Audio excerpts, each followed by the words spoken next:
ಸಂವಿಧಾನ ಎಲ್ಲರಿಗೂ ಸಮಾನ ಹಕ್ಕು ನೀಡಿದೆ. ಅಸ್ಪೃಶ್ಯತೆ ಅಪರಾಧ ಎಂದು ಕಾನೂನು ಹೇಳಿದೆ. ಆದರೂ ದೇವರ ದರ್ಶನ ಪಡೆಯಲು ದೇವಸ್ಥಾನ ಪ್ರವೇಶ ಮಾಡಿದ ದಲಿತ ಯುವಕರ ಮೇಲೆ ಗುಂಪೊಂದು ಮನಬಂದಂತೆ ಹಲ್ಲೆ ನಡೆಸಿದೆ. ಈ ಘಟನೆಯಿಂದ ಒಂದೇ ಗ್ರಾಮದ ಎರಡು ಸಮುದಾಯಗಳ ನಡುವೆ ಉದ್ವಿಗ್ನ ವಾತಾವರಣ ಸೃಷ್ಟಿಸಿದ್ದು 42 ಮಂದಿಯ ವಿರುದ್ಧ ಅಟ್ರಾಸಿಟಿ ಪ್ರಕರಣ ದಾಖಲಾಗಿದೆ. ಹಾಗಿದ್ರೆ ಯಾವುದು ಆ ಗ್ರಾಮ, ನಡೆದಿದ್ದೇನು ಅಂತೀರಾ? ಇಲ್ಲಿದೆ ನೋಡಿ. ದೇವಸ್ಥಾನ ಪ್ರವೇಶ ಮಾಡಿದ ದಲಿತ ಯುವಕರ ಮೇಲೆ ಹಲ್ಲೆ.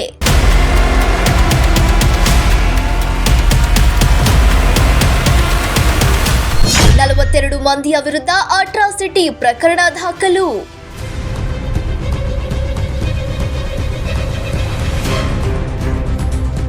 ಗ್ರಾಮಕ್ಕೆ ಭೇಟಿ ನೀಡಿ ಶಾಂತಿ ಸಭೆ ನಡೆಸಿದ ಜಿಲ್ಲಾಧಿಕಾರಿ ಎಸ್ಪಿ.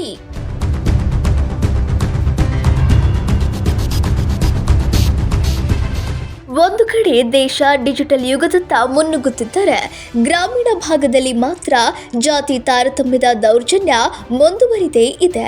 ಇದಕ್ಕೆ ದಾವಣಗೆರೆ ಜಿಲ್ಲೆ ಚನ್ನಗಿರಿ ತಾಲೂಕಿನ ಬೆಳಲಾಗೆರೆ ಗ್ರಾಮದಲ್ಲಿ ನಡೆದ ಈ ಘಟನೆಯೇ ಸಾಕ್ಷಿಯಾಗಿದೆ.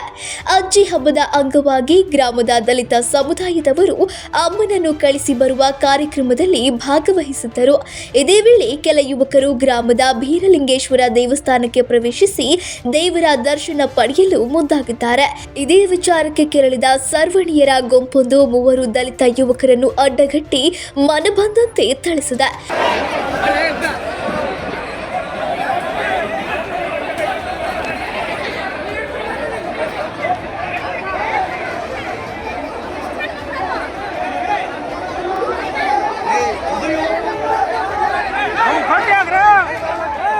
ಘಟನೆಯಿಂದ ಗ್ರಾಮದಲ್ಲಿ 2 ಸಮುದಾಯಗಳ ನಡುವೆ ತೀವ್ರ ಉದ್ವಿಗ್ನತೆ ಸೃಷ್ಟಿಯಾಗಿದ್ದು, ವಿಷಯ ತಿಳಿಯುತ್ತಿದ್ದಂತೆ ಬಸವಾಪಟ್ಟಣ ಪೊಲೀಸರು ಸ್ಥಳಕ್ಕೆ ದೌಡಾಯಿಸಿ ಪರಿಸ್ಥಿತಿ ಹತೋಟಿಗೆ ತಂದಿದ್ದಾರೆ. ಸದ್ಯ ಹಲ್ಲೆ ನಡೆಸಿದ ಆರೋಪದಡಿ ಒಟ್ಟು 42 ಜನರ ವಿರುದ್ಧ SC/ST ದೌರ್ಜನ್ಯ ತಡೆ ಕಾಯ್ದೆಯಡಿ ಪ್ರಕರಣ ದಾಖಲಾಗಿದ್ದು, ಆರೋಪಿಗಳೆಲ್ಲ ಊರು ಬಿಟ್ಟು ತಲೆಮರೆಸಿಕೊಂಡಿದ್ದಾರೆ. ಸರ್, ಊರಲ್ಲಿ ನಿನ್ನೆ ಅಜ್ಜಿ ಹಬ್ಬ ಅಂತಂದು ಹೇಳಿ ಹಮ್ಮಿಕೊಂಡಿದ್ವಿ. ಊರಿನ ಪರವಾಗಿ ನಮ್ಮ ಸಮಾಜದವರು ಎಲ್ಲರೂ ಒಂದೇ ಭಜನೆ ಮಾಡ್ಕೊಂತ ತಗೊಂಡೋಗಿ ಕೂರಿಸಿ ಬರ್ತೀವಿ ಸರ್. ಅಲ್ಲಿ ದೇವಸ್ಥಾನ ಹತ್ರ ಹೋಗಿ ಆ ಕಡೆಯಿಂದ ಬರ್ಬೇಕಾದ್ರೆ ಏನಾಗುತ್ತೆ, ನಮ್ಮ ಹುಡುಗರು ಒಂದು 3-4 ಬೀರಪ್ಪ ದೇವಸ್ಥಾನ ಪ್ರವೇಶ ಮಾಡಿದ ಮೇಲೆ ಏನಾಗುತ್ತೆ, ಅವರು ಏಕಾಏಕಿ ಒಳಗಿಂದ ಬರ್ತಾನೆ ಕಟ್ಟಿ ಹಾಕಿ ಹೊಡೆದ್ಬಿಟ್ರು. ಯಾಕೆ ಹೊಡೆದ್ರು ಅಂತ ಕೇಳಕ್ಕೆ ಹೋದ್ವಿ. ನಮ್ಗೆ ಎಲ್ಲರಿಗೂ ಏಟು ಬಿದ್ದದ್ದು ಸರ್. ನಮಗೆ ಅವ್ರಿಗೆ ಮತ್ತು ಹಿಂಗೆ ಮಾಡ್ಬೇಕಂತ ನಮಗೆ ಜಾತೀಯತೆ ಮಾಡ್ತಾರಂತಂದು ಹೇಳಿ ಅವರಿಗೆಲ್ಲ ಕೇಸ್ ಮಾಡಿದ್ವಿ. ಕೇಸ್ ಮಾಡಿ ಅದೇ ಅಲ್ಲಿನ ತನಕ DC AC ತನಕಲ್ಲೂ ಹೋಗಿರೋದು ಇದೇ ಕಾರಣಕ್ಕೆ. ಈ ಜಾತೀಯತೆ ನಿಲ್ಲಿ, ಎಲ್ಲ ಸಮಾನತೆ ಆಗಲಿ ಅಂತ ನಾವು ಈಗ ಇವತ್ತಿನ ಜನರಲ್ಲಿ ಎಷ್ಟೈತೆ ಮುಂದುವರೆದತ್ತಂದರೆ, ಈಗ ನನ್ನ ಮಕ್ಕಳು ನಾಳೆ ಥರ ಹಂಗೆ ಮಾಡಬಾರ್ದು ಅಂತ ಹೇಳಿ ಇವರು ಭಾರಿ ಜಾತೀಯತೆ ಮಾಡ್ತಾರಲ್ಲ, ಹಂಗಾಗಿ ಅದಕ್ಕೆ ಕೇಸ್ ಮಾಡಿದ್ವಿ ಸರ್ ಅಷ್ಟೇ. ಘಟನೆಯ ಗಂಭೀರತೆ ಅರಿತ ಜಿಲ್ಲಾಧಿಕಾರಿ ಡಾಕ್ಟರ್ ಗಂಗಾಧರ್ ಸ್ವಾಮಿ ಹಾಗೂ ಜಿಲ್ಲಾ ಪೊಲೀಸ್ ವರಿಷ್ಠಾಧಿಕಾರಿ ಡಾಕ್ಟರ್ ಶೇಖರ್ HT ಬೆಳಲಾಗೆರೆ ಗ್ರಾಮಕ್ಕೆ ಭೇಟಿ ನೀಡಿ 2 ಸಮುದಾಯಗಳ ಮುಖಂಡರೊಂದಿಗೆ ಶಾಂತಿ ಸಭೆ ನಡೆಸಿದರು. ಕಾನೂನನ್ನು ಯಾರು ಕೈಗೆ ತೆಗೆದುಕೊಳ್ಳಬಾರದು ಎಂದು ಎಚ್ಚರಿಕೆ ನೀಡಿದ ಅಧಿಕಾರಿಗಳು ತಪ್ಪಿತಸ್ಥರ ವಿರುದ್ಧ ಕಾನೂನು ಕ್ರಮ ಕೈಗೊಳ್ಳುವುದಾಗಿ ಭರವಸೆ ನೀಡಿದರು. ಬಳಿಕ ದಲಿತ ಸಮುದಾಯದವರನ್ನು ಬೀರಲಿಂಗೇಶ್ವರ ದೇವಸ್ಥಾನಕ್ಕೆ ಕರೆದುಕೊಂಡು ಹೋಗಿ ದೇವರ ದರ್ಶನಕ್ಕೆ ಅವಕಾಶ ಕಲ್ಪಿಸಿದರು. ಮತ್ತೊಂದೆಡೆ ಗ್ರಾಮದಲ್ಲಿ ಬಹಳ ವರ್ಷಗಳಿಂದ ಇಂತಹ ತಾರತಮ್ಯ ನಡೆಯುತ್ತಿದ್ದು, ತಪ್ಪಿತಸ್ಥರಿಗೆ ಕಠಿಣ ಶಿಕ್ಷೆಯಾಗಬೇಕು ಎಂದು ದಲಿತ ಸಮುದಾಯದವರು ಆಗ್ರಹಿಸಿದ್ದಾರೆ. ಎಲ್ಲರೂ ಹೊಟ್ಟೆಪಾಡಿಗೆ ಬರ್ತಿರೋ ಜನ ನಿಮ್ಗೆ ಇದೇ ಹೆಚ್ಚಾಗೋಯ್ತಾ?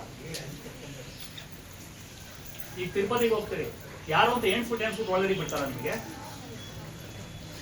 ಏನ್ರ ಯಜಮಾನ್ರೆ, ಏನ್ರ ಯಜಮಾನ್ರೆ, ಮಂಜುನಾಥ ಸ್ವಾಮಿಗೆ ಹೋಗ್ತಾರೆ, ಎಲ್ಲಾರು ಮತ್ತೆ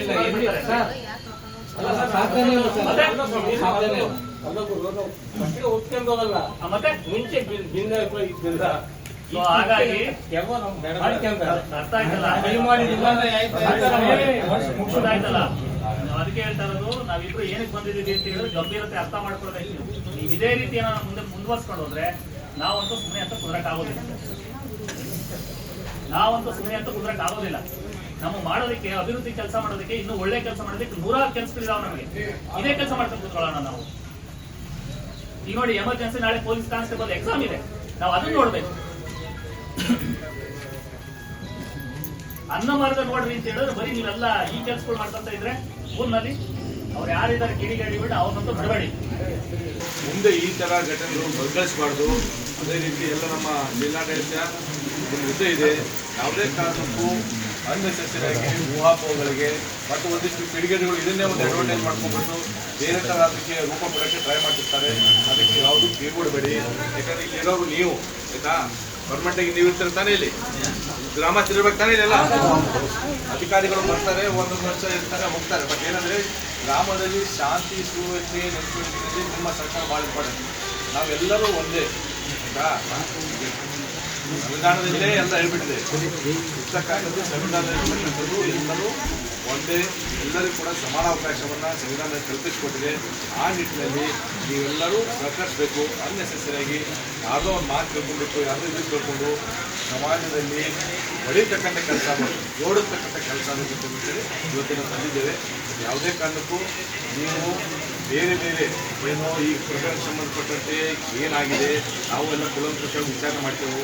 ಹೆಂಗೆ ಸ್ಟಾರ್ಟ್ ಆಯಿತು, ಯಾರು ಏನೇನು ಮಾಡಿದರು, ಯಾರ್ಯಾರು ಏನೇನು ಕಾನೂನು ಕೈಗೆತ್ತಿಕೊಂಡಿರ್ತಾರೆ, ಎಲ್ಲ ರೀತಿಯ ತನಿಖೆ ಮಾಡಿ ನಾವು ತುಂಬ ತಗೊಳ್ತೇವೆ. ಅಜ್ಜಿ ಹಬ್ಬನ ಓಟ್ರು ಸೇರ್ಕೊಂಡು ಕಳಿಸಿ ಬರೋಕ್ಕಂತ ಹೋಗಿದ್ವಿ. ಬರ್ತಾ ದೇವಸ್ಥಾನಗಳಿಗೆ ಕೈ ಮುಕ್ಕಂತ ಬಂದ್ವಿ. ಬರೋಕಾರ ಕೈ ಮುಗಿಯೋಕ್ಕಂತ ಹೋಗಿದ್ರು ನಮ್ಮ ಹುಡ್ರು. ಅವ್ರನ್ನ ಬೀರ್ಲಿಂಗೇಶ್ವರ ದೇವಸ್ಥಾನಕ್ಕೆ ಹೋಗಿದ್ರು. ಏಕೆ ಬಂದು ಅವ್ರನ್ನ ಹೊಡೆದು ಮಾದಿಗರು ನಮ್ಮ ಜನಾಂಗದವ್ರು ಮಾದಿಗ ಜನಾಂಗದವ್ರು ಒಳಗೆ ಬರ್ತಾರೆ ಇವರು ಅಂತಂದೇಳಿ ಹೊಡೆದ್ರು. ಮೊದಲಿಂದ ಹೋಗ್ತಾ ಇರಲಿಲ್ಲ, ಮೊದಲಿಂದಲೇ ಯಾರು ಹೋಗಲ್ಲ ಸರ್. ಅವರು ಬಿಟ್ಕೊಂಡಲ್ಲ, ನಾವು ಹೋಗಲ್ಲ. ಅಲ್ಲಿ ಹೊರಗೆ ನಿಂತ್ಕೊಂಡು ಪೂಜೆ ಮಾಡ್ಕೊಳೋದು ಬರೋದು ಹಿಂಗೆ ಮಾಡ್ತಿದ್ವಿ. ಹಿಂಗೆ ಹೊಡೆದು ಇದು ಮಾಡಿದ್ದಾರೆ. ಇನ್ನು ಬೆಳಲಾಗೆರೆ ಗ್ರಾಮದಲ್ಲಿ ಪರಿಸ್ಥಿತಿ ಸದ್ಯ ನಿಯಂತ್ರಣದಲ್ಲಿದ್ದರೂ ಬೋಧಿ ಮುಚ್ಚಿದ ಕೆಂಡದಂತಿದೆ. ಯಾವುದೇ ಅಹಿತಕರ ಘಟನೆ ನಡೆಯದಂತೆ ಗ್ರಾಮದಲ್ಲಿ ಪೊಲೀಸ್ ಬಿಗಿ ಬಂದೋಬಸ್ತ್ ಕಲ್ಪಿಸಲಾಗಿದ್ದು ಹೆಚ್ಚುವರಿ ಪೊಲೀಸ್ ಪಡೆ ನಿಯೋಜಿಸಲಾಗಿದೆ. ತಲೆಮರೆಸಿಕೊಂಡಿರುವ ಆರೋಪಿಗಳ ಪತ್ತೆಗೆ ವಿಶೇಷ ತಂಡಗಳು ಶೋಧ ಕಾರ್ಯ ನಡೆಸುತ್ತಿವೆ. 2 ಸಮುದಾಯಗಳ ಮುಖಂಡರಿಗೆ ಎಚ್ಚರಿಕೆ ನೀಡಲಾಗಿದ್ದು ಶಾಂತಿ ಕಾಪಾಡುವಂತೆ ಮನವಿ ಮಾಡಲಾಗಿದೆ ಎಂದು ಚನ್ನಗಿರಿ ಉಪವಿಭಾಗಾಧಿಕಾರಿ ಚನ್ನಪ್ಪ ತಿಳಿಸಿದ್ದಾರೆ. ಇಲ್ಲಿ ಬೆಳಗೆರೆ ಊರಲ್ಲಿ ದೇವಸ್ಥಾನದ ಹತ್ರ ಒಂದು ಅಹಿತಕರ ಘಟನೆ ಆಗಿದೆ. ಅಂದರೆ ದೇವಸ್ಥಾನಕ್ಕೆ ಒಂದು ಕೋಮಿನ ಹುಡುಗರು ಪ್ರವೇಶ ಮಾಡಿದಾಗ ಇನ್ನೊಂದು ಕೋಮಿಂದ ಅದನ್ನು ತಡೆದು ವಿಕೋಪ ಆಗಿದೆ. ಕೆಲವರು ಮೈ ಮುಟ್ಟಿ ಅವರಿಗೆ ತೊಂದರೆ ಮಾಡಿದ್ದಾರೆ ಅಂತಾರೆ. ಅದು ಇನ್ನೂ ತನಿಖೆ ಆಗಿದೆ. ನಮ್ಮ ಪೊಲೀಸ್ DSP ಅವರು ತನಿಖೆ ಮಾಡೋದು ಅಟ್ರಾಸಿಟಿ ಕೇಸ್ ಬುಕ್ ಆಗಿದೆ. ಯಾರು ತಪ್ಪಿತಸ್ಥರಿದ್ದರೆ ಅವ್ರ ಮೇಲೆ ಖಂಡಿತ ನಿರ್ದೇಶನ ಕ್ರಮ ಕೈಗೊಳ್ತೀವಿ. ಯಾರು ಕಾನೂನು ಕೈಗೊಳ್ಳಬಾರ್ದು. ಅದೇ ರೀತಿ ಸಂವಿಧಾನ ಪ್ರಕಾರ ಎಲ್ಲರಿಗೂ ದೇವಸ್ಥಾನದಲ್ಲಿ ಪ್ರವೇಶಕ್ಕೆ, ಸಾರ್ವಜನಿಕ ಸ್ಥಳದಲ್ಲಿ ಪ್ರವೇಶಕ್ಕೆ ಅನುಮತಿ ಇದೆ. ಯಾರೂ ಸಹಿತ ಅವ್ರನ್ನ ಯಾರನ್ನೋ ತಡಿತಕ್ಕಂಥ ಕೆಲಸ ಮಾಡ್ಬೋದು. ಅವ್ರವ್ರ ಧಾರ್ಮಿಕ ವಿಚಾರ, ಅವ್ರ ದೇವ್ರಿಗೆ ನಮಸ್ಕಾರ ಮಾಡ್ಬೇಕು, ನಾವು ಹೋಗ್ಬೇಕು ಅಂತೇಳಿದರೆ ಅವ್ರಿಗೆ ಒಳ ಹೋಗಿ ನಮಸ್ಕಾರ ಮಾಡಲಿಕ್ಕೆ ಅವಕಾಶ ಇದೆ. ಅದನ್ನು ತಡಿತಕ್ಕಂಥ ಕೆಲಸನೂ ಯಾರು ಮಾಡಬಾರ್ದು. ಈ ನಿಟ್ಟಿನಲ್ಲಿ ಇವತ್ತೇ ಒಂದು ಸಭೆಯನ್ನು ಮಾಡಬೇಕು, ಶಾಂತಿ ಸಭೆ ಮಾಡಬೇಕು ಅಂತ. ಆದರೆ ಅವ್ರನ್ನ ಏನು ಪೆಟ್ಟು ತಿಂದಿವಿ ಅಂತ ಹೇಳ್ತಾರೆ, ಅವನ್ನೆಲ್ಲ ಚಿಟಗಿರಿ ಹಾಸ್ಪಿಟ್ಲಿಗೆ ದಾವಣಗೆರೆ ಸೇರಿಸಿದೆ. ಅವ್ರಿಗೆ ಟ್ರೀಟ್ಮೆಂಟ್ ನಡೀತಾ ಇದೆ. ಇನ್ನು ಪೊಲೀಸ್ ವತಿಯಿಂದ ಮುಂದಿನ ತನಿಖೆ ಮಾಡ್ತಿದ್ದಾರೆ. ಅಟ್ರಾಸಿಟಿ ಕೇಸ್ ಬುಕ್ ಆಗಿದೆ, ತನಿಖೆ ಮಾಡ್ತಾರೆ. ತನಿಖೆಯಿಂದ ಏನೇನಾಗಿದೆ ಅನ್ನೋದು ಹೊರಬೀಳಬೇಕಾಗಿದೆ ಸತ್ಯ. ಒಟ್ಟಾರೆಯಾಗಿ 21ನೇ ಶತಮಾನದಲ್ಲೂ ದೇವಸ್ಥಾನ ಪ್ರವೇಶದ ಹೆಸರಲ್ಲಿ ಜಾತಿ ರಾಜಕಾರಣ ಅಲ್ಲಿ ನಡೆಯುತ್ತಿರುವುದು ದುರಂತವೇ ಸರಿ. ಸದ್ಯ ಜಿಲ್ಲಾಡಳಿತದ ಸಕಾಲಿಕ ಮಧ್ಯಸ್ಥಿಕೆಯಿಂದ ದೊಡ್ಡ ಗಂಡಾಂತರ ತಪ್ಪಿದ್ದು ತನಿಖೆ ಚುರುಕುಗೊಂಡಿದೆ. ಕ್ಯಾಮರಾಮ್ಯಾನ್ ರಾಕೇಶ್ ಜೊತೆ ಅರ್ನೇಶ್, ಒನ್ ಕನ್ನಡ ನ್ಯೂಸ್, ದಾವಣಗೆರೆ.